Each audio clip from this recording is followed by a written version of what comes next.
India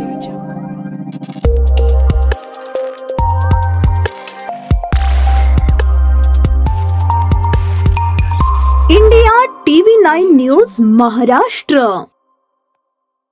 प्रेम विवाह केलेल्या युवकाने आपल्या गरोदर असलेल्या पत्नीची निर्घृण हत्या केल्याची धक्कादायक घटना उघडकीस आली आहे। प्रेम विवाह केलेल्या तरुणाने अशा प्रकारे आपल्या पत्नीची हत्या केल्याने परिसरातून खळबळ उडाली आहे।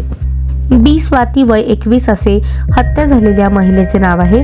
समाला महेंद्र रेड्डी असे आरोपी पतीचे नाव आहे। ही घटना तेलंगणा राज्यातील हैदराबादच्या मेडीपल्ली येथे घडली। महेंद्र आणि स्वाती यांनी 20 जानेवारी 2024 रोजी कुकुटपल्ली येथील आर्य समाजाच्या पद्धतीने प्रेम विवाह केला। विवाहानंतर हळूहळू त्यांच्यात वाद व्हायला सुरुवात झाली। महेंद्र हा आपल्या पत्नीच्या चारित्र्यावर संशय घेऊ लागला। एप्रिल 2024 मध्ये स्वातीने विकाराबाद पोलिसांकडे पतीविरोधात हुंडा मागितल्याची तक्रार दाखल केली। गावातील पंचायतीमध्ये हे प्रकरण सोडवले गेले असले तरी महेंद्रच्या मनातील संशय मात्र कायम होता। स्वाती 5 महिन्यांची गर्भवती असतानाही त्यांच्यात वाद होत होते। दरम्यान स्वातीने 22 ऑगस्ट 2025 रोजी माहेरी जाण्याचा निर्णय घेतला। याला महेंद्रने विरोध केला, पण स्वाती आपल्या माहेरी जाण्यावर ठाम होती। त्यामुळे संतापलेल्या महेंद्रने दुसऱ्याच दिवशी 23 ऑगस्ट रोजी पत्नी स्वातीचा गळा दाबून खून केला।